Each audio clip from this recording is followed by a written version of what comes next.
Olá, boa noite a todos. Em nome do Instituto de Ensino e Pesquisa do Hospital da Bahia e do próprio Hospital da Bahia, gostaria de agradecer a participação de todos que estão aqui hoje para iniciar esse encontro que eu tenho certeza que será excepcional. Gostaria de agradecer também aos nossos palestrantes e moderadores que certamente abrilhantarão com todo o seu conhecimento a programação que foi feita a dedo aqui para celebrar a consolidação do serviço de radioterapia do Hospital da Bahia, que se iniciou há pouco tempo, mas já se consolida hoje como uma das instituições pioneiras e de ponta no que tange o tratamento da radioterapia no nosso país. Para moderar essa sessão, eu gostaria de convidar, em primeiro lugar, a doutora Elisa Saito, que é radioterapeuta, muito conhecida de todos, e hoje coordena o serviço de radioterapia do Hospital da Bahia, e o doutor Carlos Sampaio, também que dispensa apresentações, médico oncologista clínico da Clínica AMO. Elisa, te passo a palavra, desejo a vocês um excelente simpósio. Só aqui ressaltar a participação da doutora Anjo Nória, que é nossa convidada internacional. Dr. Anjo, it's a pleasure to have you here with us. Ela vai, no final, fazer uma apresentação. A doutora Anjo Nória, só ressaltando aqui a importância do aceite desse convite. A doutora Anjo Nória é diretora do programa de cardio-oncologia do Dana-Farber, Brigham and Cancer Center, em Boston, Massachusetts. E é um prazer tê-la aqui conosco, certamente nos trará aí uma apresentação que deixará aí todos encantados. A gente já conhece o seu trabalho e sabe aí do seu papel como professora e como médica assistencial à frente da cardio-oncologia de todo o mundo. Então, Elisa, te passo a palavra e espero que vocês tenham aí um excelente simpósio, que nós tenhamos. Boa noite, Mariana, obrigada. Boa noite a todos. Inicialmente, eu gostaria de agradecer a presença dos palestrantes e o tempo que eles dedicaram para preparar suas apresentações, né? Esses palestrantes serão o Dr. Daniel Morel, que é um oncologista do Instituto de Oncologia Marcelo Fanelli e do Watson Health Clinical Adaptation, que é um especialista do IBM. O segundo palestrante será o Dr. João Vitor Salvajoli, que é um coordenador médico do ICESP, do INRAD, da Faculdade de Medicina da USP e também coordenador do Hospital do Coração. E Dr. Angel Noria, que realmente, it's a great pleasure to have you here. Thank you very much for accepting our invitation. Ela é diretora do programa de cardio-oncologia do Dana-Farber, Brigham Cancer Center e professora adjunta de medicina interna da Harvard Medical School. Gostaria também de agradecer imensamente a presença de cada participante que, em meio a tantas reuniões, estão nos assistindo e que podem nos enviar suas perguntas pelo Q&A, que serão respondidas no final das apresentações. Gostaria de enfatizar que esse é um evento do Serviço de Radioterapia do Hospital da Bahia e que não teve uma inauguração oficial por conta da pandemia, mas que está em plena atividade desde março desse ano, né? A radioterapia do Hospital da Bahia adquiriu um VESS HD, que é um acelerador extremamente sofisticado e o mais completo da Elekta, que permite realizações de tratamentos altamente sofisticados, utilizando tecnologia de ponta, que é o assunto desse webinar. E eu gostaria de dar início à discussão sobre o assunto dessa noite, que será a alta tecnologia no tratamento do câncer, né, com o Dr. Daniel Morel, que é oncologista do Instituto de Oncologia Marcelo Fanelli e do Watson Health Clinical Adaptation, que é especialista do IBM, e que vai nos falar sobre a contribuição da inteligência artificial para a oncologia nos próximos 20 minutos. Doutor Daniel, com a palavra. Elisa, boa noite. Eu queria primeiro agradecer a todos aí pela oportunidade de discutir um assunto tão importante e igualmente interessante. Queria também agradecer ao Dr. Jaderson pelo convite. Tá? E o que eu gosto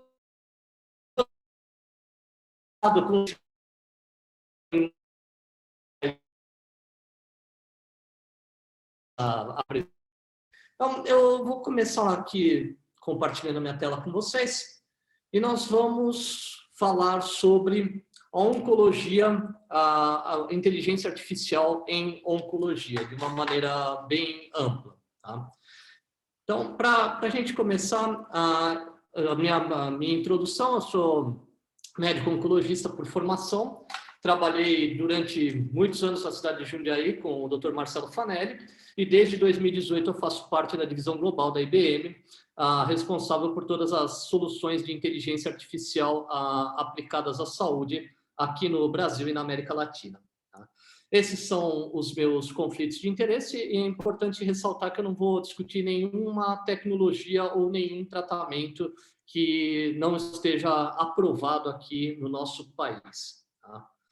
Então, o primeiro grande problema que a gente tem hoje dentro do serviço de saúde é que existe uma demanda muito grande com um aumento importante do número de pacientes. Graças a isso, o médico tem cada vez menos tempo para se dedicar a estar atualizado por conta dessa demanda. A gente sabe hoje que é praticamente impossível um médico estar 100% atualizado com o que tem de mais recente na literatura médica. Por mais que a gente leia os mailings que a gente recebe diariamente, tente ler os papers que são publicados aí praticamente todos os dias, é praticamente impossível. Tá? Então, aquele que diz que está 100% atualizado, na verdade, provavelmente não estará. Tá? E, assim como a tecnologia, a medicina ela é uma ciência evolutiva. Tá? Como vocês podem ver, aqui nós temos o exemplo de uma evolução típica dentro da medicina, que é um estetoscópio rudimentar da época da Idade Média, e hoje nós usamos até estetoscópios digitais. Dentro da tecnologia, isso não é diferente. Nós temos aí uma cronologia, principalmente aí referente à IBM, quando ela começou no começo do século através dos sistemas de tabulação. Passamos à era dos sistemas programáveis, que existe até o presente momento, e foi responsável, inclusive, pela colocação do homem na Lua.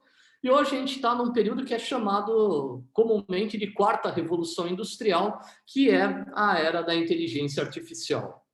Eu, particularmente, eu não gosto do tema inteligência artificial e prefiro chamar de inteligência cognitiva e vocês vão entender por quê.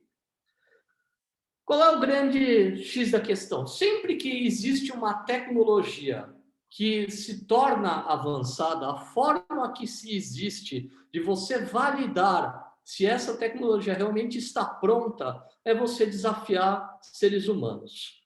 Quem tem um pouquinho mais de idade vai se lembrar dessas imagens, isso é na década de 90, quando o enxadrista Garry Kasparov competiu com um supercomputador da IBM chamado de Deep Blue. E naquela ocasião, o supercomputador venceu a partida de xadrez. Isso não foi diferente quando o sistema de inteligência cognitiva ficou pronto. E em 2005 ele foi testado contra os dois principais ganhadores do programa Jeopardy, que é um programa de perguntas e respostas, e novamente ele ganhou frente aos dois principais ganhadores do programa.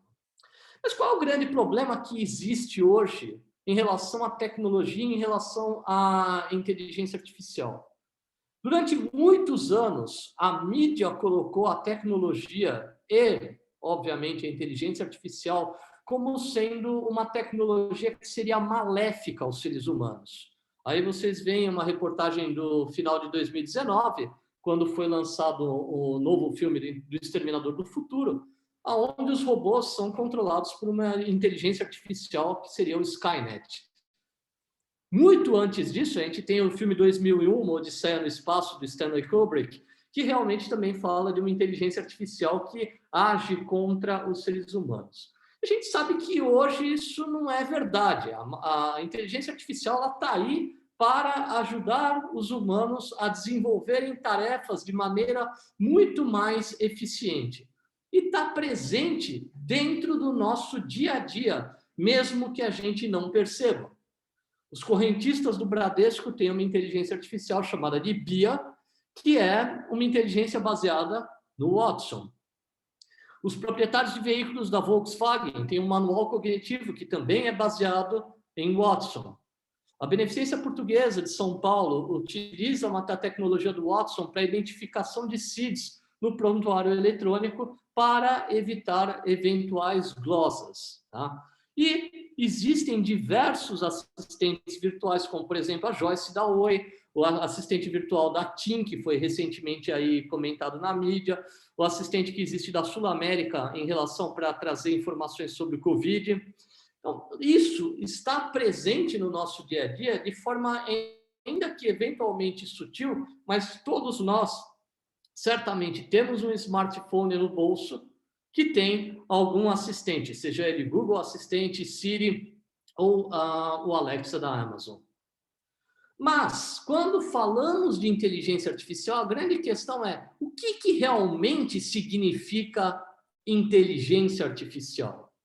Inteligência artificial é a habilidade que um sistema computadorizado tem de desempenhar tarefas que seriam normalmente feitas por seres humanos. Machine Learning e Deep Learning é a capacidade de aprendizado que a máquina tem. E como é que isso funciona? Exatamente da mesma forma que eu e todos vocês aprendemos. Nenhum de nós nasceu sabendo matemática, física, química, e nós tivemos que entrar em contato com livros de professores para que nos ensinassem. Desta mesma forma, a máquina também aprende.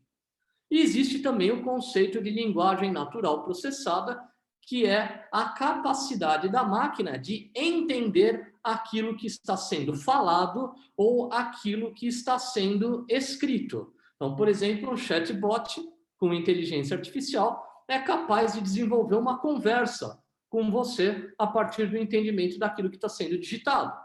Tá? Só que o maior problema dentro da medicina é que 80% dos dados eles não estão localizados de maneira estruturada. Um dado estruturado, ele é uma tabela do Excel, um dado que você consegue extrair de forma fácil e objetiva. A maioria dos dados médicos estão localizados dentro de um prontuário eletrônico, são resultados de exames de imagem, são resultados de exames laboratoriais ou até mesmo papers publicados. Então, não são dados que são facilmente extraíveis e de fácil entendimento. Um exemplo típico é quando um administrador hospitalar vira para um médico e fala: qual é a taxa de reinternação na nossa UTI por exemplo, neutropenia febril? Uma pergunta perfeitamente clara e objetiva, embora não seja um dado tão simples de você conseguir ter ele à mão numa tabela de Excel, por exemplo. E qual é a grande diferença entre um sistema que é dito inteligente para um sistema programável? O sistema programável ele recebe uma programação para te dar uma determinada resposta. O sistema de inteligência artificial ele é capaz de racionalizar e entender aquilo que está sendo falado para ele. Então, se vocês entrarem num buscador qualquer e colocar, me mostre uma foto de um animal, mas não de um elefante, ou me mostre um anticoncepcional não injetável, se vocês quiserem fazer o teste, vocês vão obter estas imagens. Então, fica claro que o buscador não entendeu o que eu estava buscando. Eu queria qualquer animal, não o elefante. Ele não entendeu exatamente o que estava sendo perguntado para ele. E o sistema de inteligência cognitiva ele é capaz de entender a linguagem natural humana, ele gera evidências e respostas baseado no que tem publicado dentro da literatura e através da experiência, e ele aprende com as interações que vai se tendo com o usuário. Então, por exemplo, aqui vocês estão vendo um caso clínico publicado no New England, onde você tem uma história de uma mulher de 58 anos, que foi no clínico geral, com vários dias de tontura, anorexia, boca seca, aumento da sede e frequência na urina. Ainda refere que teve febre e tem algumas comorbidades e faz uso de algumas medicações. O sistema de inteligência cognitiva é capaz de entender que dizziness, anorexia, dry mouth, increased thirst são sintomas. Ele entende que urinary tract infection, lupus, hyperlipidemia são doenças. Consegue entender que levothyroxine, hidroxychloroquine, pravastatin, alendronate são medicamentos. E ele consegue entender o que são fatores modificadores. Então, quando você tem she reported no pain, ele consegue entender que no pain significa ausência de dor.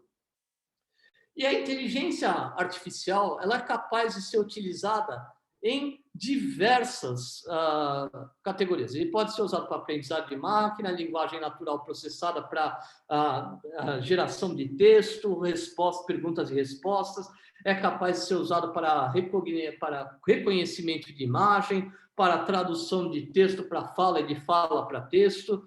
E existem uma série de aplicações que podem ser feitas.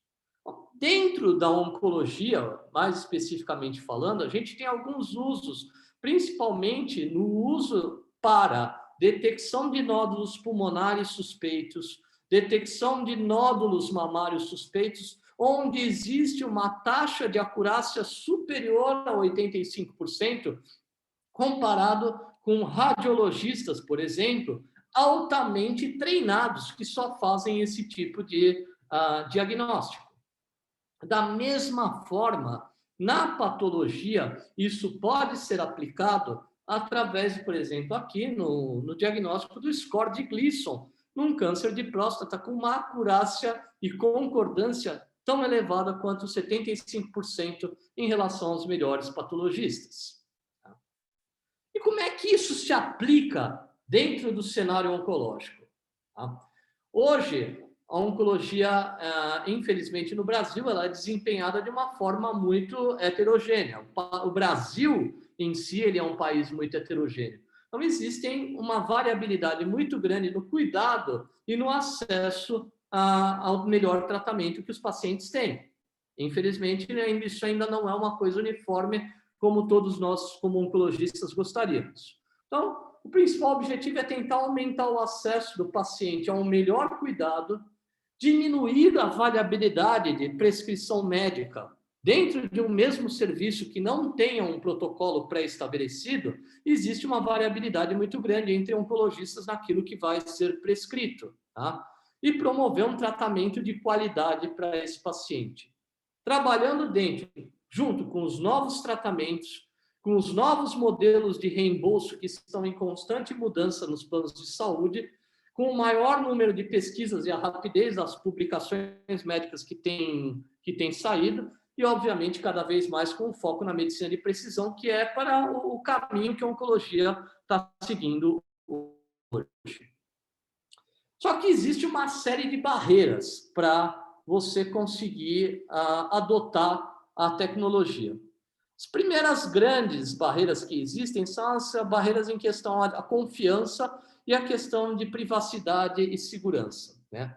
Aí, em relação à confiança, existe assim, né, você está me recomendando, será que é o melhor realmente para o paciente? Existe esse tipo de questionamento às vezes.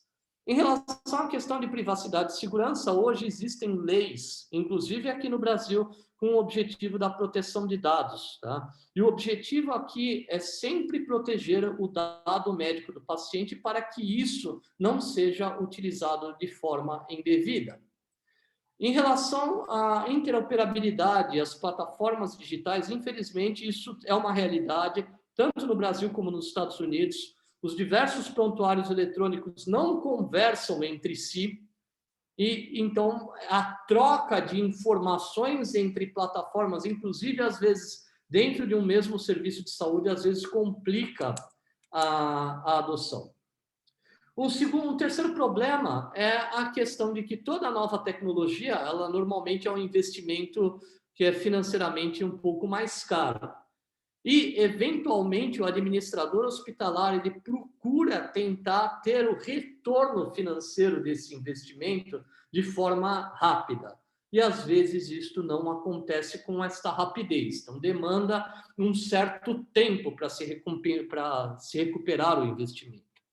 E, por fim, existe o medo do médico de ser substituído pela máquina.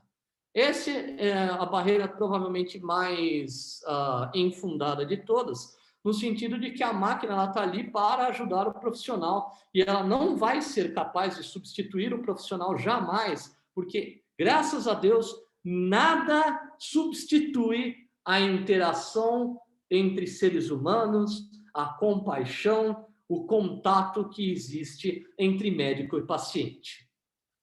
E como é que funciona? Hoje, a divisão de Watson Health ela tem três grandes soluções para todas elas dentro da área de oncologia. Nós temos o Watson for Oncology, que ele é um sistema de recomendação de tratamentos baseados na melhor evidência e baseado nas características do paciente, tá? De acordo com os treinamentos do Memorial Sloan e de dados publicados na literatura médica pelo PubMed. Nós temos o Watson for Genomics, que ele faz a análise dos perfis moleculares do tumor, depois de feito um NGS, e te traz todas as alterações moleculares que existem no tumor e eventuais drogas e ensaios clínicos que o paciente possa participar. E o Watson for Clinical Trials Matching, que ele analisa o prontuário eletrônico de uma clínica ou de um hospital e compara de acordo com os critérios de inclusão e exclusão dos estudos clínicos em recrutamento, aonde aqueles pacientes que fazem parte do meu serviço de saúde podem ser eventuais candidatos de estudos clínicos.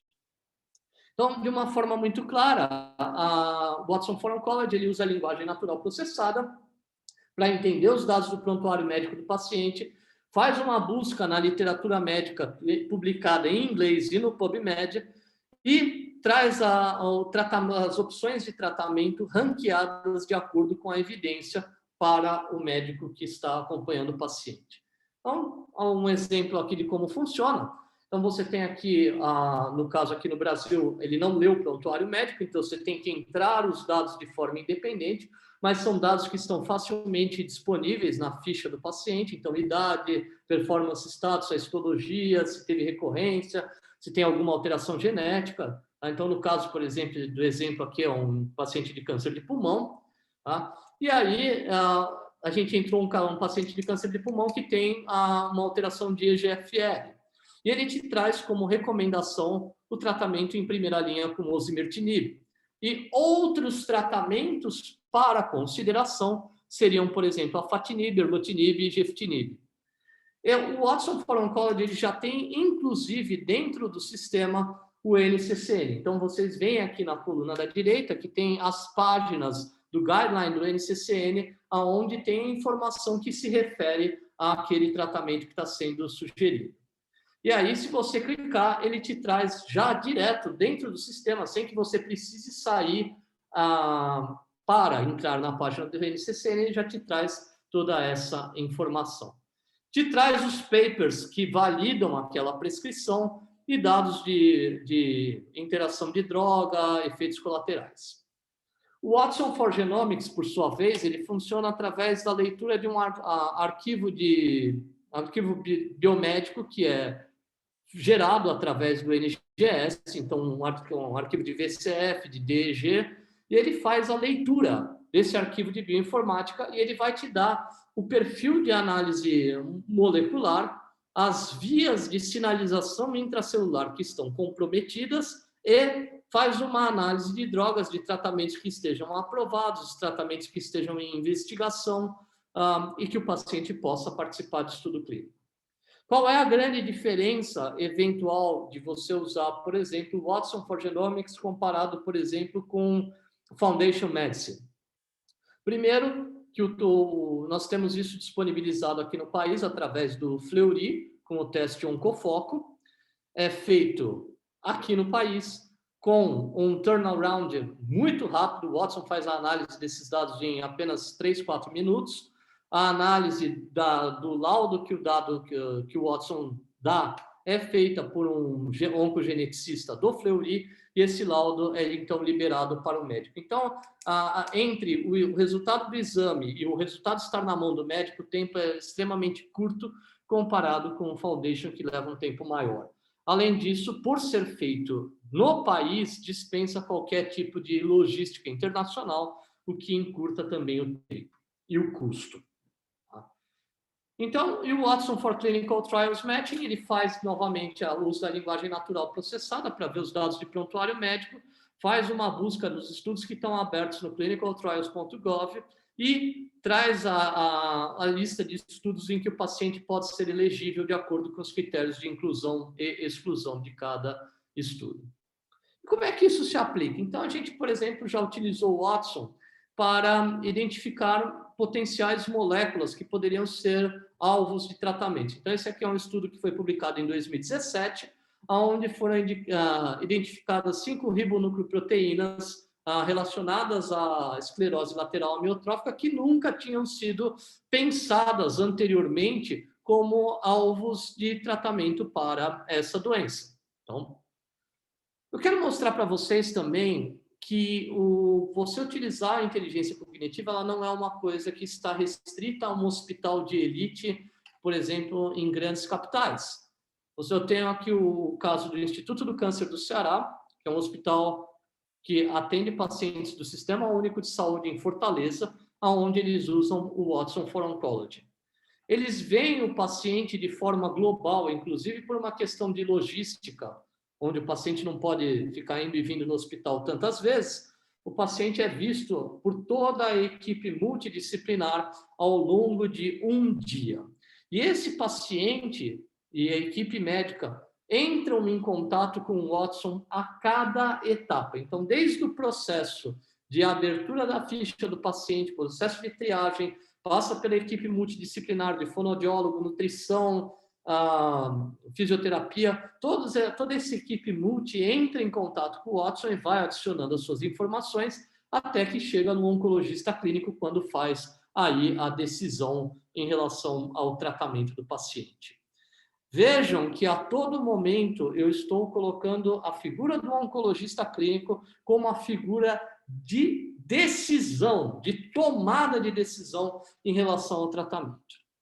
E com a adoção do Watson for Oncology dentro do ICC, o que foi que aconteceu? Houve uma redução brutal de custo. Eles usam isso desde 2017 e eles verificaram que a partir do momento que eles começaram a melhor selecionar esses pacientes para tratamento e melhor selecionar o tratamento para o paciente, começou-se a diminuir, por exemplo, as taxas de infecção hospitalar, as taxas de mortalidade e, por consequência, menos paciente tendo episódios eventuais de neutropenia febril e necessitando de uso de UTI. Dessa forma, eles verificaram que a redução de uso de antibiótico e antifúngico dentro da UTI deles foi na ordem de 72%. Então, você veja que a redução de custo, ela, embora ocorra de forma indireta, ela está presente sim. Então, o retorno de investimento não necessariamente, olha, eu investi X, vai retornar Y. O retorno, às vezes, ele acontece desta forma, de maneira indireta. Tá? O ICC também desenvolveu alguns estudos que foram apresentados na ASCO de 2019, na forma de pôster, onde foram vistos que mais de 85% dos oncologistas do serviço concordavam com as informações que o Watson estava trazendo para eles. E que 71% desses oncologistas referiram que isso era extremamente positivo, ajudava eles na melhor tomada de decisão. Então, esse aqui é o pôster da ASCO de 2019, do estudo do ICC, onde os oncologistas demonstraram que a informação vinha no tempo certo, chegando na pessoa certa, levando a uma intervenção correta pelo melhor canal e otimizando aí o workflow de trabalho deles, tá? Então, mais uma vez, aí os números de 71%, 86% em relação às informações que o Watson trazia para eles. Da mesma forma, também foi apresentado esse pôster na ASCO de 2019, mostrando aí a questão de concordância, com um estudo pequeno de 48 pacientes, mostrando que existia uma concordância aí de 54%. E aí vocês podem questionar, mas teve uma discordância de 31% e pacientes parcialmente concordantes em 15%. Essa taxa de discordância ocorreu principalmente porque o paciente ficou receoso em ficar em vigilância ativa versus o tratamento. O paciente preferiu receber tratamento ao invés de ficar na vigilância ativa, como sugeria o Watson. Tá? Da mesma forma, outro pôster apresentado na ASCO de 19, num estudo que foi feito na Coreia, mostrando que, com o uso da inteligência artificial num tumor board multidisciplinar, com 1.000 casos de câncer de mama, pulmão e colo retal, houve uma mudança na decisão da conduta em aproximadamente quase 14% dos casos. E a principal razão para a mudança de conduta foi uma evidência de um tratamento mais recente, 30% um tratamento com alternativas mais personalizadas e em 15% alguns insights clínicos, fenotípicos e genotípicos que talvez não tivessem sido levados em consideração anteriormente. Então, por utilizar a tecnologia, você pode sim melhorar a qualidade do atendimento e do tratamento que você está oferecendo para o seu paciente.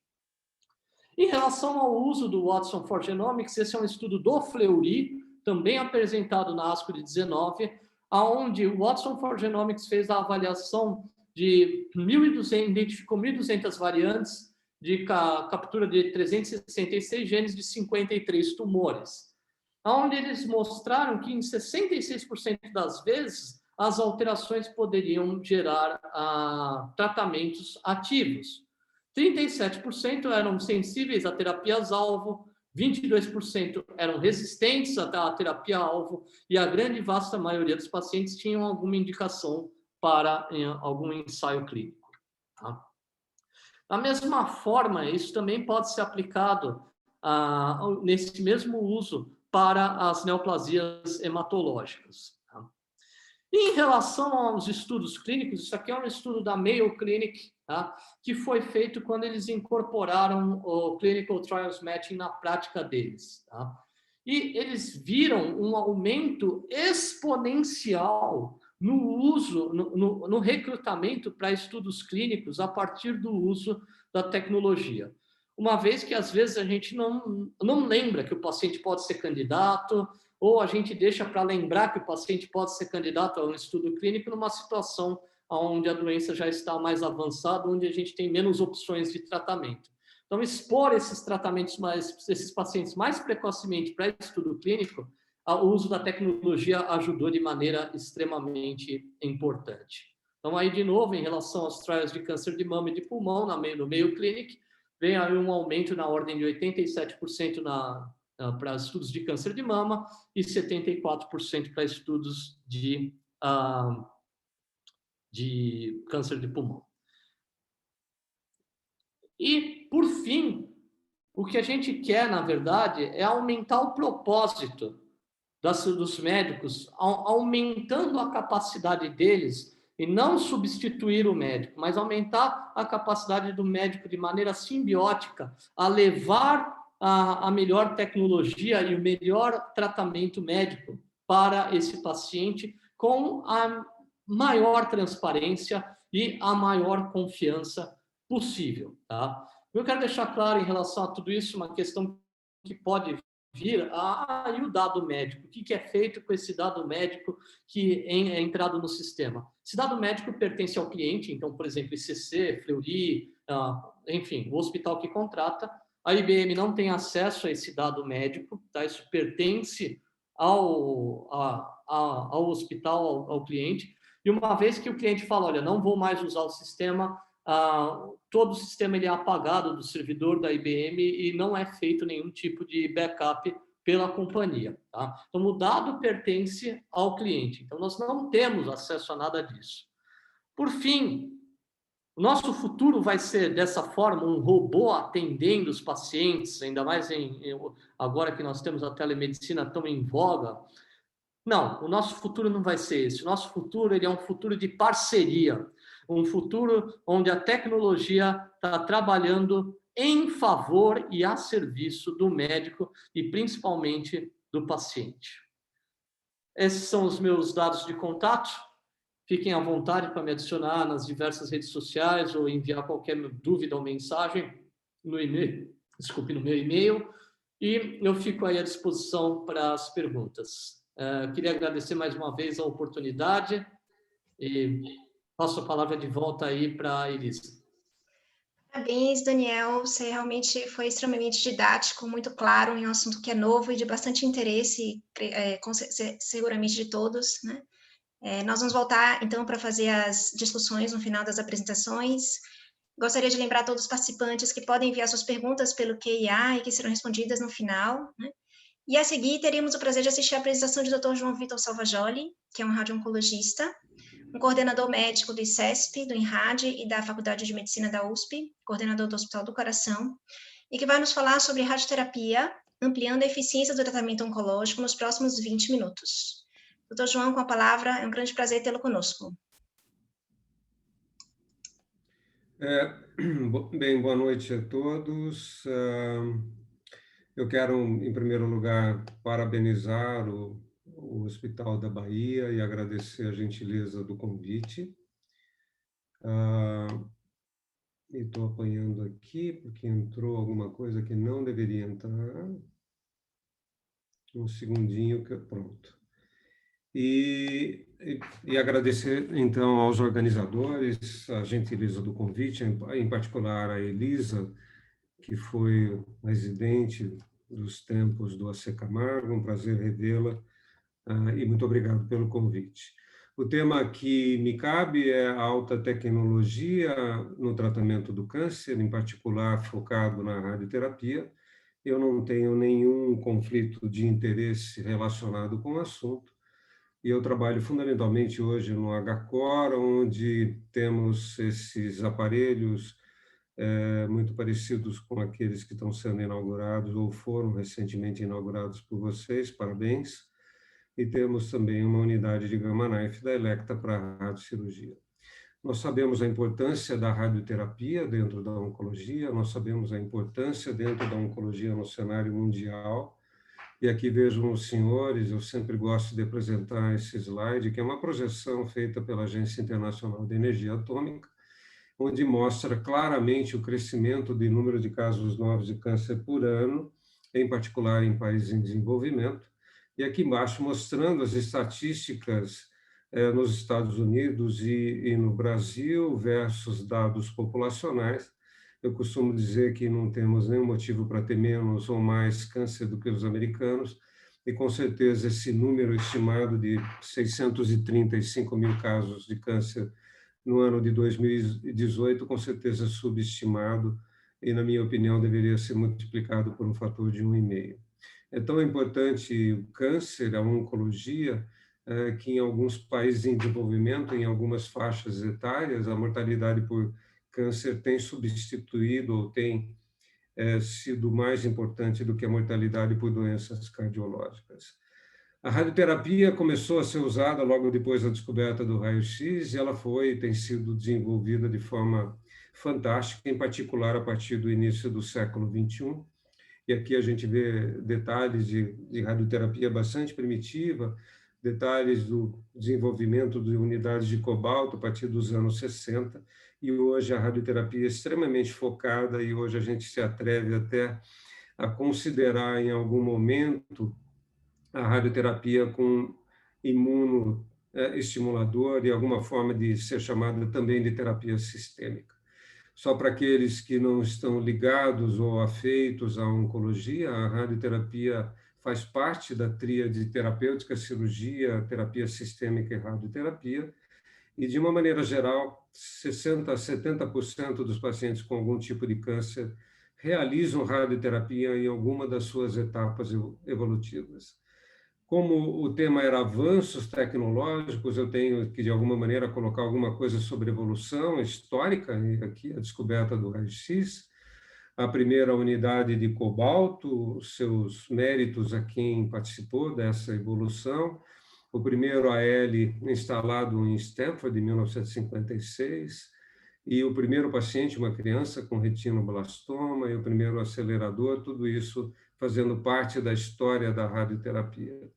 A radioterapia evoluiu muito, não só pelo seu aprimoramento técnico, mas ela se deveu também a outros fatores, como o desenvolvimento da computação, a melhoria das imagens, e através dessa integração, imagem, computação e melhora técnica dos aparelhos de radioterapia, a partir das décadas é que nós chegamos aos dias atuais, com a tecnologia de vanguarda que é hoje disponível, que hoje vocês dispõem aí no hospital, mostrando claramente como ela evoluiu e os ganhos que isso tem sido proporcionados. Vejam no início dos anos 70, no final dos anos 70, até como nós fazíamos para planejar a radioterapia, baseado fundamentalmente em métodos clínicos, imagens simples e planejamentos apoiado nessa metodologia, e é claro que isso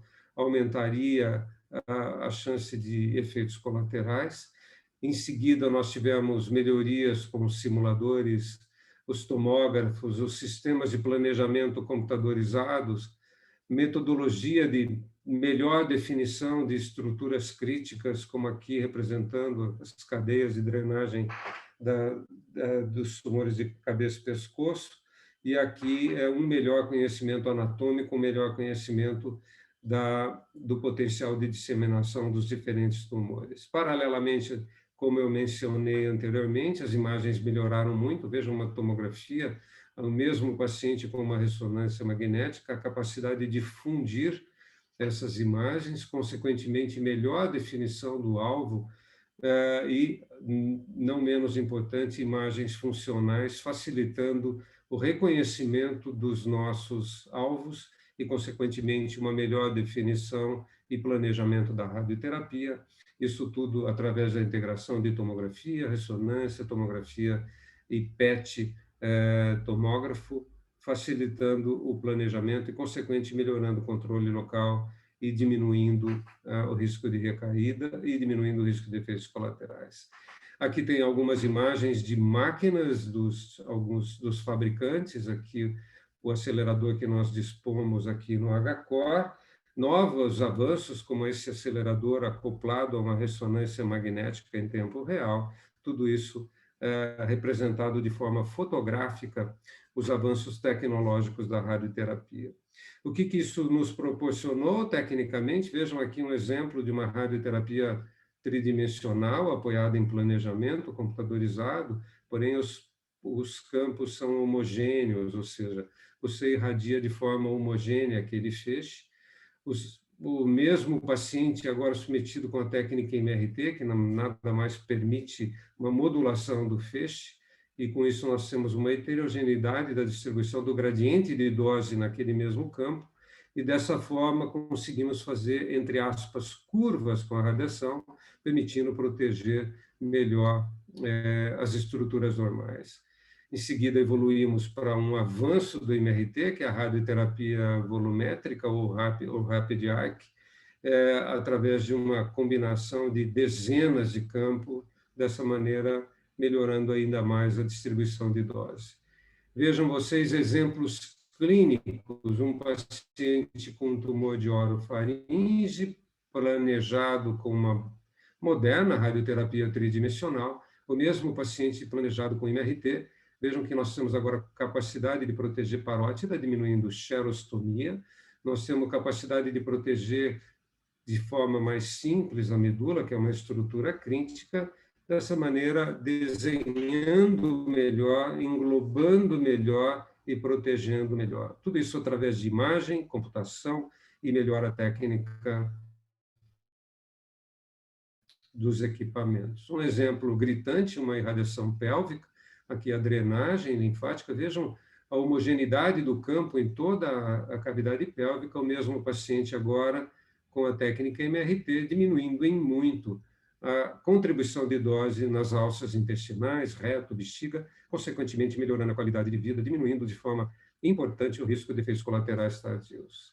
Paralelamente, tivemos outros avanços dentro da tecnologia da radioterapia, como o IGRT, que é o controle através de imagens, e aqui eu exemplifico com o Conibin-CT, que é uma capacidade do acelerador gerar uma tomografia e fundir essa tomografia gerada pelo próprio acelerador, que pode ser feita diariamente, dessa forma corrigindo eventuais desvios de posicionamento ou do órgão através da bexiga muito cheia, reto muito vazio, ou identificando alterações do planejamento inicial. Veja aqui um paciente com um tumor na tomografia de planejamento. Durante o tratamento, esse tumor teve um aumento de volume, incentivando e sinalizando para o profissional da radioterapia que ele deve ser replanejado. idem um paciente com tumor avançado de laringe, com metástase linfonodal, e que durante o tratamento teve uma redução significativa, mais uma vez sinalizando um replanejamento e através da chamada radioterapia adaptada, que também é um avanço da radioterapia. Esse exemplo eu gosto de mostrar, o mesmo paciente, tomografias realizadas com um intervalo de tempo, mostrando claramente que o reto se modifica, a bexiga se modifica e existe o risco de um movimento do alvo, que no caso era a próstata, um outro exemplo através de ressonância magnética, mostrando claramente que através da movimentação de gases ou de volume fecal dentro do reto, ou da plenitude ou não da bexiga, nós temos um deslocamento do alvo e através de imagem e um avanço técnico chamado IGRT, nós conseguimos corrigir e compensar. Se nós temos ferramentas para corrigir e compensar, nós podemos diminuir a nossa margem de segurança. Ao diminuir a margem de segurança, nós diminuímos o englobamento, ou o volume de tecido normal dentro do plano de radiação, mais uma vez preocupado com efeitos colaterais. Dessa forma, hoje, um serviço de radioterapia da complexidade que temos no HCOR e da complexidade que vocês hoje dispõem no hospital, tem essa quase que inteligência artificial, como foi apresentado na palestra anterior, com as técnicas disponíveis da integração com métodos de controle diário de reprodução, como o ConiBin-CT, e é uma parafernália eletrônica, e aqui uma fotografia da representação de uma máquina com essa complexidade, o ConiBin-CT, a mesa, imobilizadores absolutamente rígidos e assim por diante. Esse é um outro avanço técnico que vem, de alguma maneira, tem sido estimulado, ainda pouco disponível no mundo, alguns centros dispõem, que é um acelerador acoplado a um equipamento de ressonância magnética, tudo focado a identificar melhor o alvo, identificar o alvo em tempo real e, dessa forma, diminuir ainda mais o nosso campo de tratamento e excluindo com mais segurança tecidos zonais. Por que isso tudo? Eu costumo definir que o radio-oncologista anda sempre numa corda bamba, porque a dose que ele tem que empregar, ela é muito próxima da dose que pode promover complicações, e nós temos que ter a sabedoria, o conhecimento e a capacidade técnica de fazer com que essas curvas não se aproximem e se distanciem, e dessa forma a nossa razão terapêutica será sempre positiva, e poderíamos evitar complicações como essa, um tumor de pulmão que controlou o tumor na década de 80, mas ele teve uma pneumonite tão severa que poderia proporcionar efeitos colaterais mais graves do que o próprio tumor, quase, ou essa criança que tratou um linfoma de Hodgkin na década dos anos final dos anos 70, quando o conceito era trate um Hodgkin criança similar ao Hodgkin adulto, com campos alargados, ele curou do Hodgkin, mas veja o hipodesenvolvimento de tecido muscular, esqueleto e, consequentemente, a dificuldade respiratória proporcionada por uma redução na capacidade ventilatória do tórax. Esse é quando jovem tratou um linfoma não Hodgkin de Amel de Waldeyer, e mostrando aqui efeitos colaterais graves e tardios, um paciente que curou, mas pagou o preço pelo que se podia fazer naquela época, ou essa senhora que tratou um Hodgkin e teve um osteosarcoma e veio a falecer em consequência de um sarcoma ósseo radioinduzido. Então, nós estamos sempre aqui trabalhando com todo o conhecimento integrado com os diferentes profissionais da oncologia e com os recursos técnicos que a gente tem para evitar exatamente que isso possa ocorrer. Através dessas melhorias técnicas, começamos a ficar mais arrojados, começamos a tentar substituir a cirurgia tradicional, principalmente para pacientes que não possam fazer uma neurocirurgia, ou aqueles que possam, mas que a radiocirurgia possa ter um resultado tão bom quanto uma cirurgia tradicional, e surgiu a radiocirurgia, que é a aplicação de uma ou poucas frações milimetricamente concentradas para tumores inicialmente intracranianos, e vejam aqui a proximidade com o nervo óptico, com o quiasma óptico, e a dose que nós temos que dar nesse tumor supera a tolerância do nervo óptico.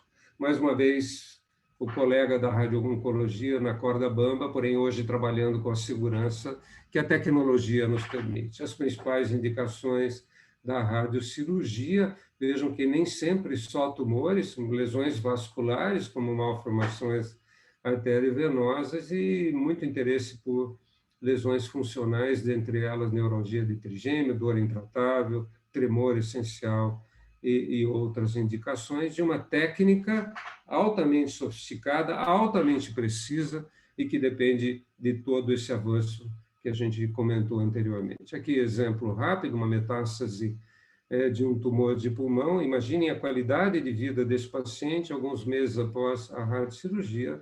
Aqui, a radioterapia que fazíamos, e ainda fazemos em alguns casos, de radiação cerebral. Vejam, a irradiação cerebral foi descrita originalmente em 1954, quer dizer, nós tínhamos que fazer alguma coisa para melhorar, e hoje ela tem sido substituída, a irradiação cerebral para metástase, pelo crescimento progressivo das indicações de radiocirurgia. E aqui alguns exemplos de lesões múltiplas, lesões únicas, paciente submetido à cirurgia e radiocirurgia da cavidade.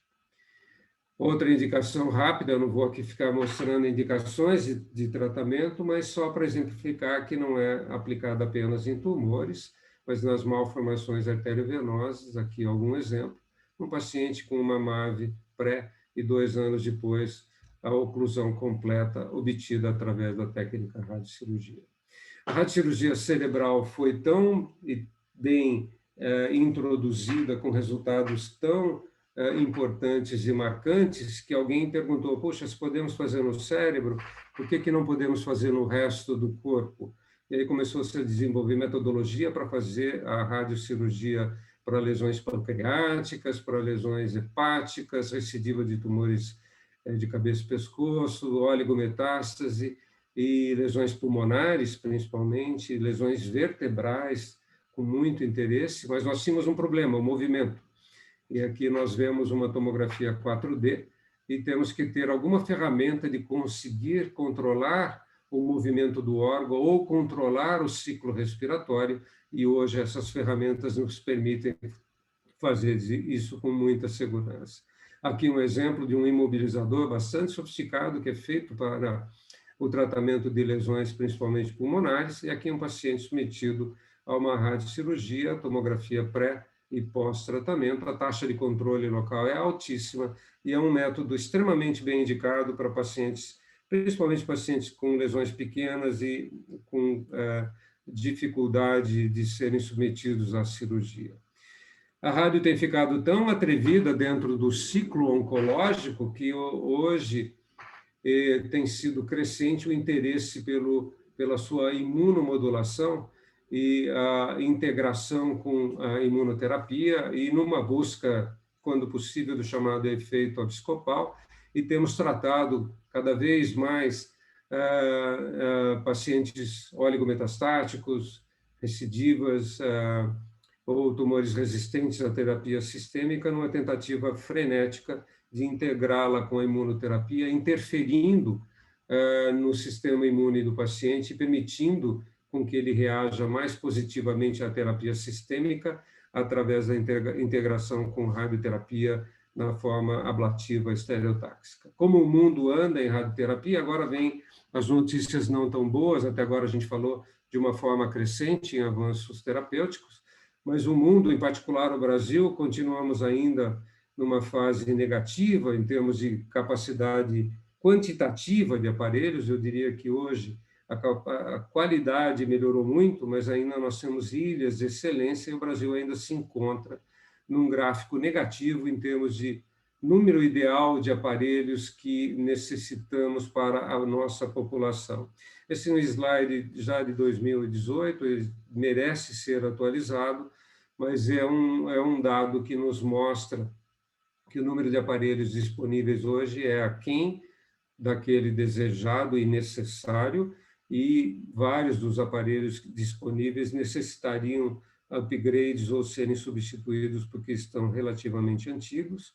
Existe um programa que todos conhecem do Ministério na aquisição das 80 soluções, que eles chamam, e aqui a distribuição dessas máquinas pelo Brasil afora, através da aquisição maciça de 80 aceleradores que estão sendo disponibilizados e que vão melhorar, mas não vão solucionar o problema ainda do número ideal de equipamentos versus a população, versus o número estimado de casos de câncer no país, lembrando que a radioterapia é empregada em cerca de 60%.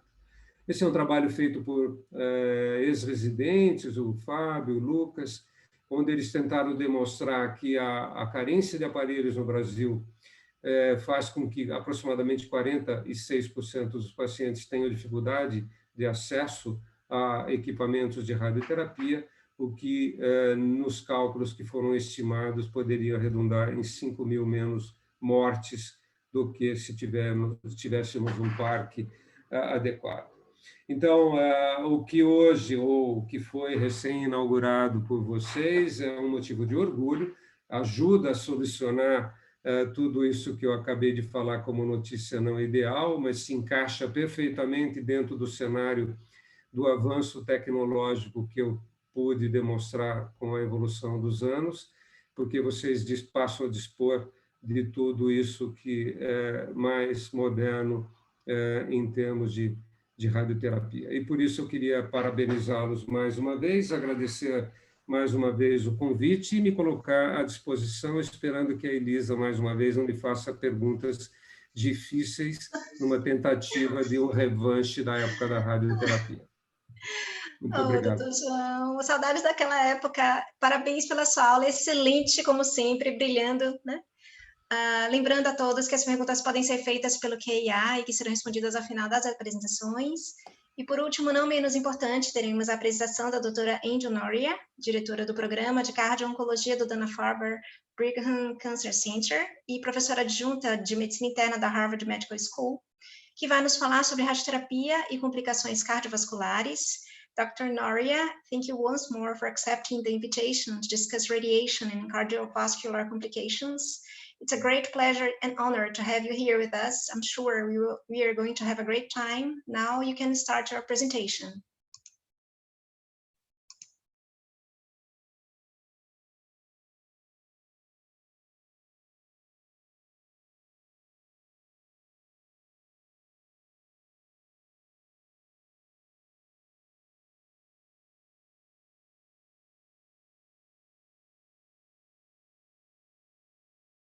You are mute. We are not hearing you. Can you hear me now? Yes, yes, thank you. Okay. I would like to thank the organizers for inviting me to this symposium. And I'm sorry that my Portuguese is essentially absent, so I have to give this presentation in English. But today I'm going to talk to you about radiation therapy and its cardiovascular complications. These are my disclosures. So as you know, radiation therapy is administered to about 50% of patients who have cancer, and that accounts for about 1 million people per year in the US. Unfortunately, radiation therapy has been associated with many long-term cardiovascular risk factors, and these range from coronary artery disease, shown here. Often it is osteal disease involving the left main or the left anterior descending artery, and the right coronary artery. Patients can also get calcification of major blood vessels such as the aorta, and shown here is an example of porcelain aorta in this patient. Many patients also get valvular heart disease, primarily involving the aortic and mitral valves, and to a lesser extent, the tricuspid valve. You can have both stenotic and regurgitant lesions, and often patients can have more than one valve involved with radiation disease. You can also get thickening and calcification of the pericardium, giving rise to pericardial constriction. And you can also have fibrosis of the myocardium, giving rise to restrictive cardiomyopathy. Additionally, many radiation patients can also develop conduction system disease that can result in high-grade AV block requiring pacemaker implantation, and many of them have autonomic dysfunction manifested as inappropriate resting sinus tachycardia. What is the mechanism by which radiation causes accelerated cardiac disease? It is believed that radiation causes damage to endothelial cells. This leads to increased vascular permeability. You get recruitment of neutrophils and macrophages to the damaged site. You have increased expression of adhesion molecules, and you have secretion of cytokines, all of which in turn lead our inflammatory cells to give rise to pro-fibrotic cytokines such as TGF-beta and IL-13. These in turn increase fibroblast migration and proliferation. They lead to excess collagen deposition within the vascular endothelium, the myocardium, and the pericardium, eventually leading to fibrosis. You also have an increase in oxidative stress as a result of radiation damage. This in turn leads to activation of NF-kappa B, which causes, again, an increase in adhesion molecules, increased expression of inflammatory cytokines. You get cell recruitment and foam cell formation and accelerated atherosclerosis. All of these things in the long term lead to epigenetic changes. You have loss of stem cells, and you get persistent and progressive fibrosis. So what are the risk factors that are associated with radiation-associated cardiovascular disease?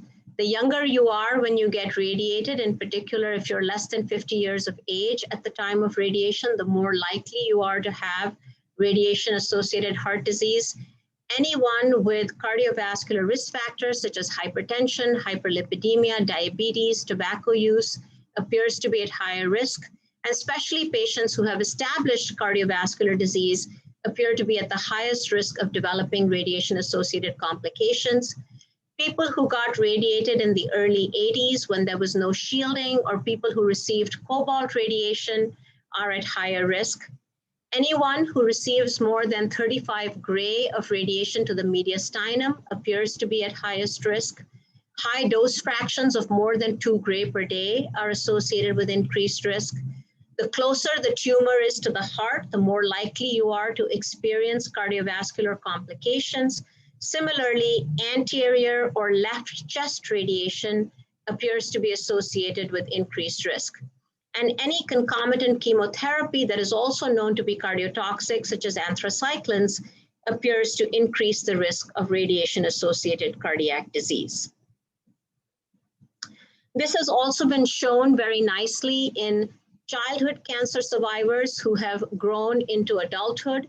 This is an analysis from the Childhood Cancer Survivor Study of 5,000 childhood cancer survivors who were treated between 1970 and 1999.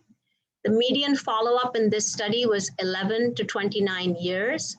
And as you can see here, again, the higher the dose of radiation, specifically if you received more than 35 gray, you had an increased incidence of heart failure, coronary artery disease, valvular heart disease, pericardial disease, and arrhythmias. Similarly, those children who received more than 250 milligrams per meter squared of anthracyclines also had an increased risk of cardiovascular complications, and in particular, a 10-fold increased risk of developing heart failure. And shown here, traditional cardiac risk factors, especially hypertension, increase your risk of having any cardiovascular complication associated with radiation therapy. So the implication of this is that in addition to trying to minimize radiation dose and anthracycline dose, strict control of cardiovascular risk factors can significantly lower your risk of developing cardiovascular complications from radiation therapy in the long run. These are data showing that radiation therapy is a dose-dependent toxicity. Traditionally, we were used to looking at the cumulative radiation dose received by the mediastinum, but now we are understanding that, in fact, the mean dose to the heart appears to be more closely correlated with cardiovascular complications. This is a study from 2,500 Hodgkin's lymphoma survivors, which shows that for every 1 gray increase in mean radiation dose to the heart, the risk of developing radiation-associated coronary artery disease goes up by about 7.4%. These data are almost identical to those shown in breast cancer survivors by a study in Denmark, which also showed that for every 1 gray increase in the mean dose to the heart, the risk of having radiation-associated coronary artery disease went up by 7.4%. So again, if you can minimize the mean radiation dose to the heart, you can have a significant impact on reducing the incidence of cardiovascular disease. As I showed you before, radiation can cause significant complications. This is data from patients with Hodgkin's lymphoma. You can see that there you have a 6-fold higher risk of having any cardiovascular complication compared to age-matched controls. The risk of ischemic heart disease is about 5-fold higher. The risk of valvular heart disease is about 9-fold higher.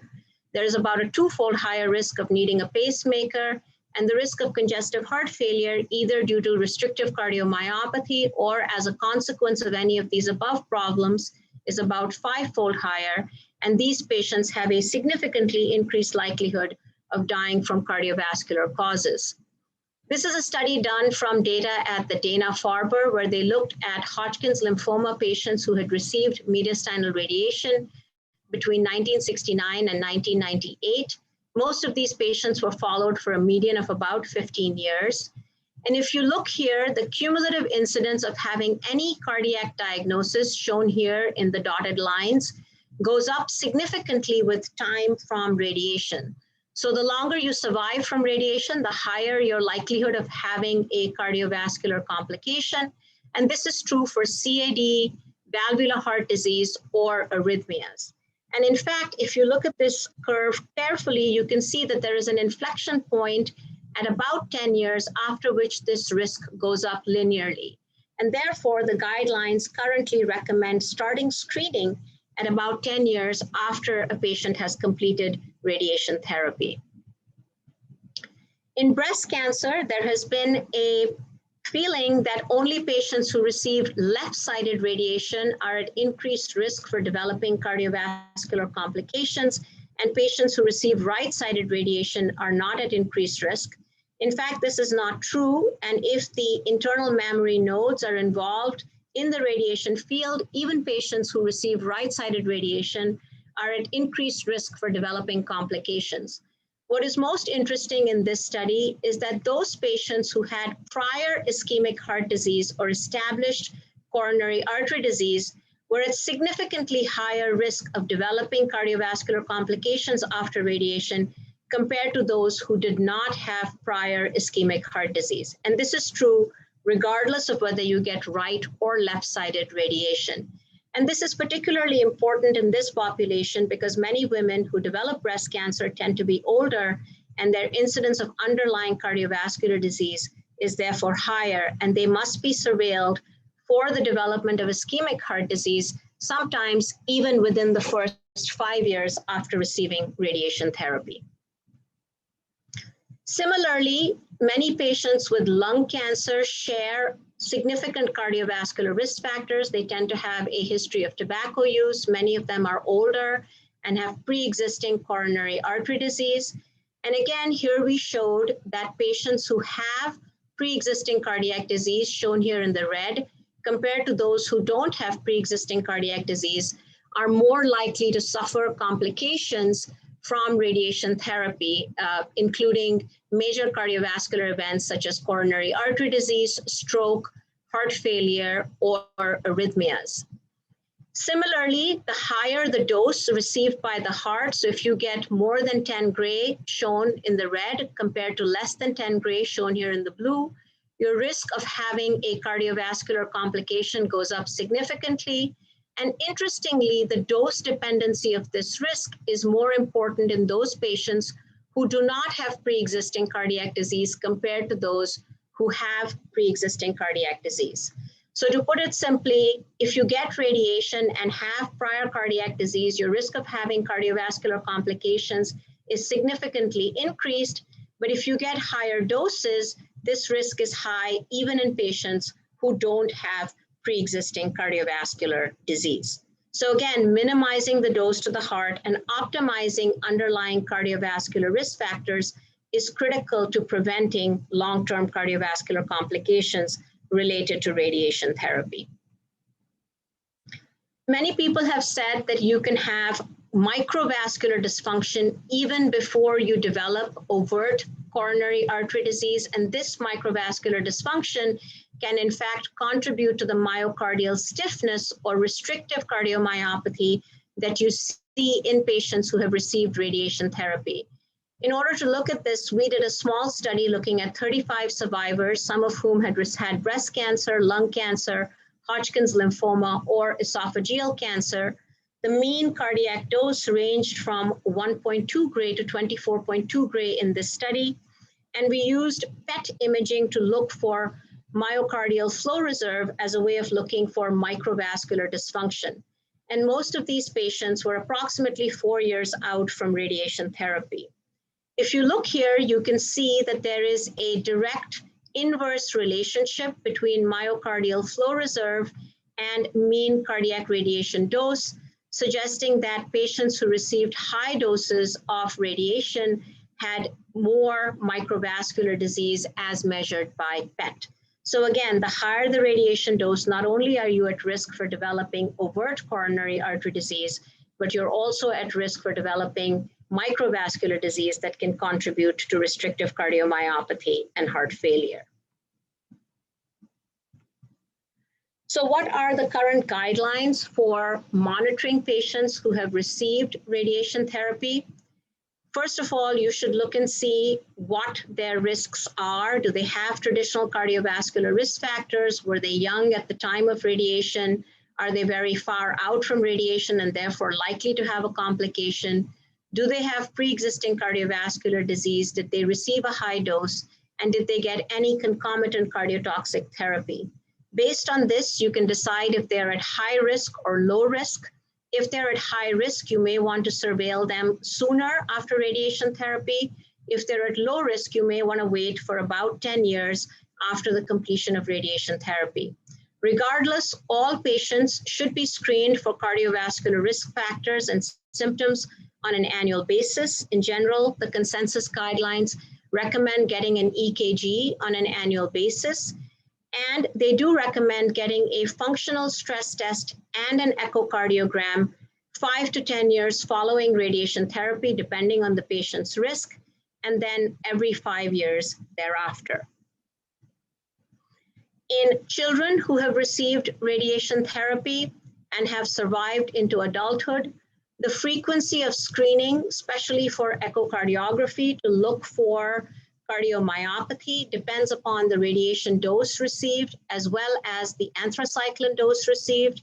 If they had high dose anthracyclines or high dose radiation, they should get an echo every 2 years. If they had any combination of anthracyclines and moderate dose radiation, they should get an echo every 2 years. However, if they received less than 15 gray of radiation alone, no echocardiographic screening is recommended. If they received low-dose anthracyclines alone, again, no surveillance is recommended. However, if they got moderate dose radiation or moderate doses of either, they should get an echo every 5 years.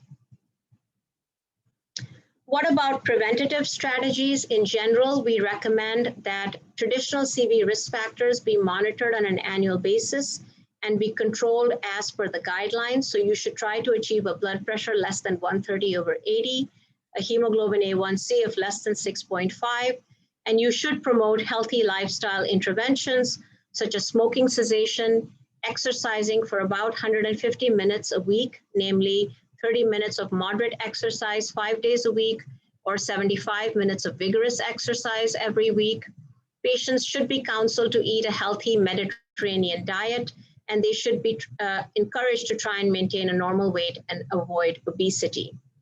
Lipid management is a little bit complex in these patients. Often we know that many radiation survivors, especially patients who had Hodgkin's lymphoma or received radiation in childhood, do not meet the traditional criteria for giving lipid therapy.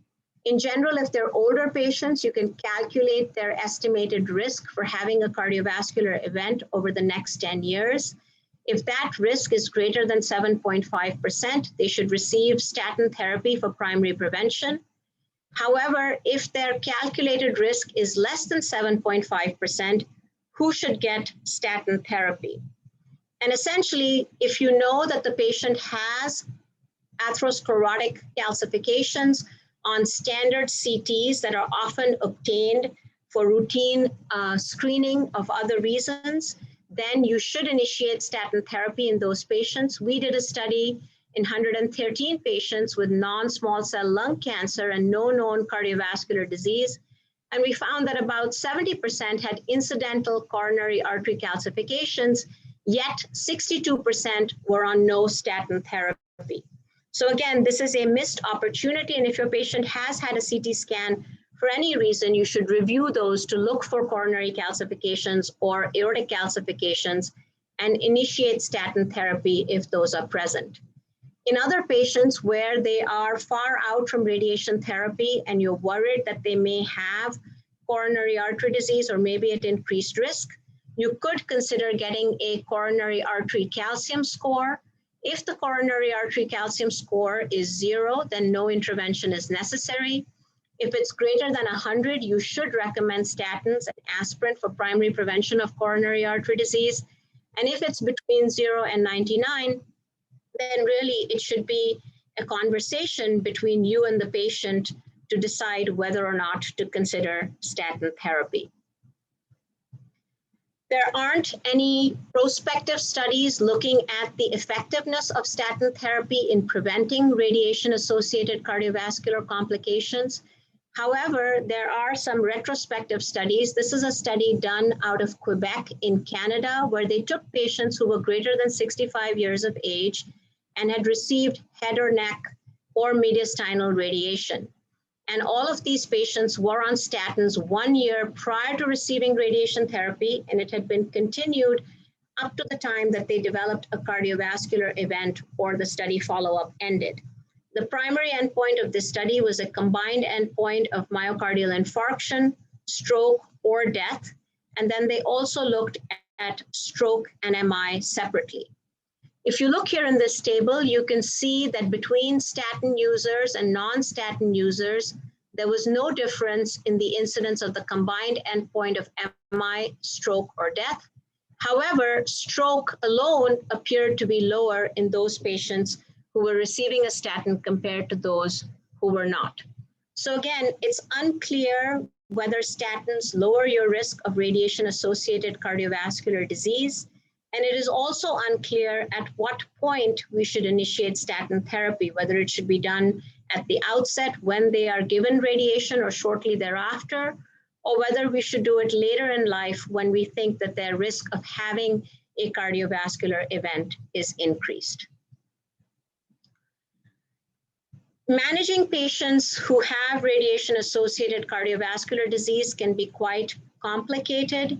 These are data from the Cleveland Clinic that essentially show that if you have a patient with radiation-associated coronary artery disease or valvular heart disease, and you send them to surgery, their outcomes are significantly worse compared to patients who have not had radiation therapy. As you can see here, these are patients who had no radiation therapy and underwent cardiovascular surgery.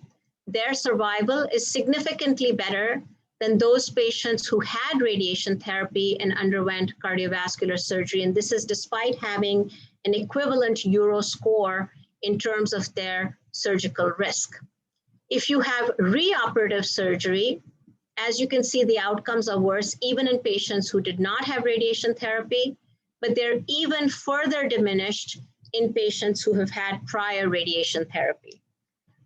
We similarly had a similar finding in our hospital experience, where again, blue are those patients who did not have radiation therapy. The solid lines are primary surgery and the dashed lines are redo surgery. And again, you can see that radiation patients shown here in red have significantly worse outcomes than those patients who have not had radiation therapy. The reasons for these adverse surgical outcomes are that many of these patients have multiple cardiac lesions. They can have concomitant coronary disease, valvular disease, more than one valve involved, etc. And therefore the surgeries tend to be longer with longer bypass times and worse outcomes. Many of them can have porcelain aorta, which make cannulation difficult. Many of them can also have fibrosis of the left internal mammary artery such that their conduits do not last as long as those patients who have not had radiation therapy.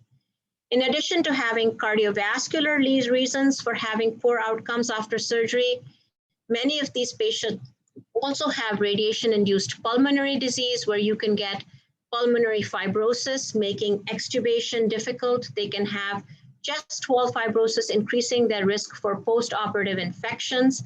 They can also have impaired lymphatic drainage, giving rise to refractory pleural effusions that can also make their outcomes worse and increase their risk for infection after surgery. So for all of these reasons, in general, it is recommended that if you are treating patients with radiation-associated cardiovascular complications, you should opt for non-invasive or non-surgical options if they are available.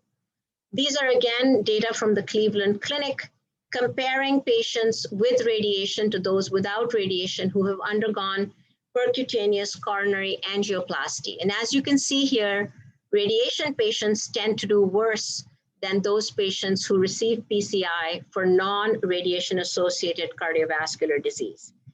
However, a subsequent analysis from the Mayo Clinic showed that cardiovascular causes of death were actually similar in radiation patients receiving PCI compared to those not receiving PCI, and the increased mortality was primarily due to non-cardiovascular reasons.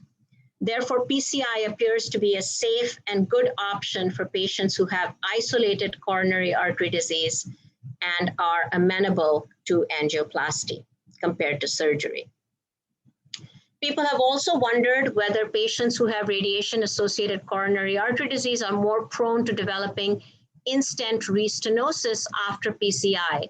And these data, again from Mayo Clinic, seem to suggest that there is no significant difference in rates of in-stent restenosis in patients with radiation coronary artery disease who have undergone PCI. So in general, it is recommended that all of these patients get drug-eluting stents if possible, because bare metal stents are associated with worse outcomes.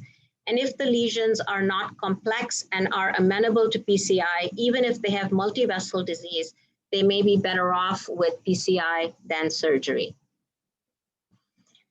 With the advent of transaortic valve replacement for aortic stenosis, again, there has been a significant increase in the number of patients with radiation-associated aortic stenosis who have been undergoing TAVR rather than surgical aortic valve replacement. We actually did an analysis of the STS database of patients enrolled between 2011 and 2018 and compared 1,600 TAVRs to 2,600 surgical aortic valve replacements. And what we found was that TAVR was associated with improved all-cause and cardiovascular mortality compared to surgical aortic valve replacement. Furthermore, patients who had TAVR had a decreased incidence of renal failure, pneumonia, pleural effusions, atrial fibrillation, and bleeding complications. Interestingly, however, TAVR was associated with an increased risk of stroke or TIA and an increased risk of pacemaker implantation compared to surgical aortic valve replacement. And this was true even if you divided patients based on the era in which they underwent TAVR compared to SAVR. And therefore, again, there are some risks associated with percutaneous approaches for aortic valve replacement in these patients, and perhaps using protection devices may be a way of minimizing the stroke risk in this population. Many of these patients have pericardial constriction, and there have been several data showing that those patients who undergo pericardial stripping for radiation tend to have much worse outcomes compared to those patients who undergo pericardial stripping for other reasons. And again, one of the reasons for this is that many of these patients have myocardial restriction in addition to constriction. So even though you rip off the pericardium, you're still left with a stiff heart that makes these patients have worse outcomes after surgery. So in general, unless you can exclude significant restriction in these patients, we would not recommend pericardial stripping in this population. We have also been interested in radiation-associated autonomic dysfunction. We did a study looking at 263 Hodgkin's lymphoma patients who had received mediastinal or mantle radiation, and we compared them to 526 control patients. And we found that in general, radiation patients tended to have a higher heart rate at rest, with a greater proportion of them having an elevated resting heart rate defined as a heart rate greater than 80 beats per minute. In addition, these patients also tended to have abnormal heart rate recovery after cessation of exercise, with about 30% having abnormal heart rate recovery defined as a heart rate decline less than 12 beats per minute, 1 minute after cessation of exercise. Not only was their heart rate abnormal, but they also had a blunted blood pressure response to exercise compared to unradiated controls. All of these are signs of dysautonomia. And we also found that the incidence of dysautonomia, defined as an elevated resting heart rate or abnormal heart rate recovery, increased the further out you went from radiation therapy. Interestingly, what we found was those patients who had evidence of dysautonomia tended to have a decreased exercise capacity as assessed by stress testing.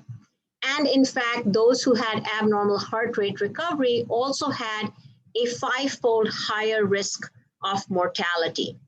So dysautonomia also tends to be a significant problem in this population, and it can lead to adverse outcomes. Unfortunately, we don't have many therapies currently for the treatment of dysautonomia.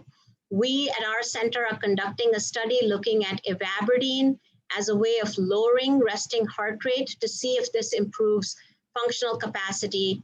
Unfortunately, we cannot really evaluate mortality given the short time frame of the study, and those results should be available sometime at the beginning of next year. So in conclusion, how should you manage radiation-associated cardiovascular disease? If the patient has coronary artery disease or isolated aortic valve disease, you should consider percutaneous options if they are available. If surgery has to be done, you should evaluate the lima to make sure that if it is a good conduit, it should be used. You should get a chest CT to look for other potential complications such as porcelain aorta, pericardial or pleural disease. You should look for their pulmonary reserve. You should get a carotid artery evaluation to minimize the risk of perioperative stroke. You should consider off-pump surgery if possible. And if they have any other moderate valvular lesions, they should be fixed at the same time to prevent reoperation, which is associated with a much higher mortality. For patients with constriction, in general, you want to avoid stripping. And if you have to do it, you want to make sure that they don't have significant restrictive cardiomyopathy. For restrictive cardiomyopathy, you manage them with fluids. In general, these patients need a high heart rate to maintain adequate cardiac output, and therefore beta blockade should be used cautiously.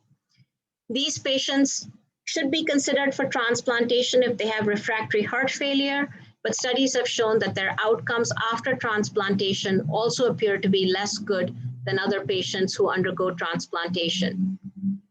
Brady and tachyarrhythmias should be managed appropriately with rhythm control or pacemakers as needed. For dysautonomia, in general, we recommend aerobic exercise training, and studies are underway to see whether lowering heart rate improves outcomes in these patients. For those patients who have postural hypotension, you should use standard pharmacotherapies such as Florinef, Midodrine, etc. as needed. What is being done to try and reduce the risk of having cardiovascular complications? Ultimately, the best thing to do is to reduce the mean cardiac dose that is received by these patients.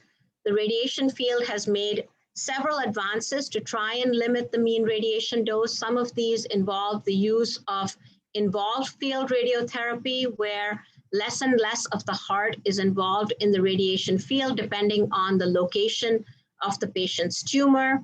In breast cancer, people have used tangential radiation to try and avoid the heart as much as possible. There is prone radiation to swing the heart out of the radiation field. There is also deep inhalation while radiating patients to try and avoid the heart from coming into the radiation field. Nowadays, there is significant interest in proton beam radiation where you have decreased penetration of cardiac structures and therefore decreased cardiac damage compared to photon radiation. Unfortunately, given the latency or the number of years after which radiation damage occurs, we do not yet have data to show whether these advances have had a significant impact on the incidence of radiation-induced heart disease. So in conclusion, I would like to say that radiation therapy is associated with an increased incidence of cardiovascular disease. The risk increases linearly with mean cardiac dose. Underlying cardiovascular risk factors or pre-existing cardiovascular disease significantly increase the risk of radiation-associated cardiovascular complications. Therefore, routine screening for risk factors and modification of these risk factors according to guidelines is recommended to reduce the risk of developing cardiovascular complications. Unfortunately, surgery for radiation-associated cardiovascular disease is associated with adverse outcomes. Traditional risk scores often underestimate risk, and you need to assess RT-specific risks in your patient population. You should offer percutaneous approaches for dealing with cardiovascular disease in suitable patients, and hopefully newer radiation techniques will reduce cardiac exposure and cardiovascular complications in this patient population. Thank you for your attention. Thank you once more, Dr. Honoria. Your presentation was simply excellent. Congratulations. Dr. Mariana Andrade would like to ask how to manage actinic acute pericarditis during radiotherapy. Should we use colchicine as in idiopathic pericarditis? And after this, Dr. Carlos Sampaio would like to ask the question. So I don't think there's any data for that, but that is what we tend to do. So we treat them like any other inflammatory pericarditis if it happens acutely during radiation, and you would manage them with NSAIDs and colchicine as you would any other inflammatory pericarditis. Dr. Carlos Sampaio. Dr. Honoria, very comprehensive talk. Thank you so much. We have been curing more patients, and even patients with advanced disease are living longer and longer. Radiation therapy has improved, as Dr. Savajoli so well demonstrated. In breast cancer, as an example, we're trying to move away from anthracyclines as much as we can. But at the end of the day, long-term toxicity is a big issue. Once we face it, the opportunity is gone. We're going to try to fix it, but it would be much better to prevent it. I've been to many tumor boards in many places, and I don't recall seeing a cardio-oncologist as part of the team when treatment is being planned. Are we missing an opportunity here? I think definitely it would be good, and unfortunately, we're a new field where we're just growing. So I think some centers have that benefit and others don't. But currently, I think the important thing is to tell the oncology community that if you have a patient who you think is particularly at high risk because of pre-existing cardiovascular risk factors or pre-existing cardiovascular disease, then sending them to a cardio-oncologist for a second opinion, both on optimization of their underlying cardiovascular risk and also to get their opinion on what you might do to modify your therapy, can have a big impact on that patient's future outcome. So for instance, at our center, we don't join every tumor board because there's only 3 or 4 of us and many, many tumor boards at the Dana-Farber. But I think our oncologists have now become educated enough that if they have someone who is, at high risk because of pre-existing cardiovascular disease, or they have a low EF at baseline, they will send them to us and say, you know, I would like to give them doxorubicin. Do you think I can? How should I give it? Should I give them dexrazoxane? Should I use Doxil? Should I use something else? So increasingly, we are getting asked to give an opinion on different treatment regimens or how to give the treatment in the safest way to try and reduce cardiovascular complications.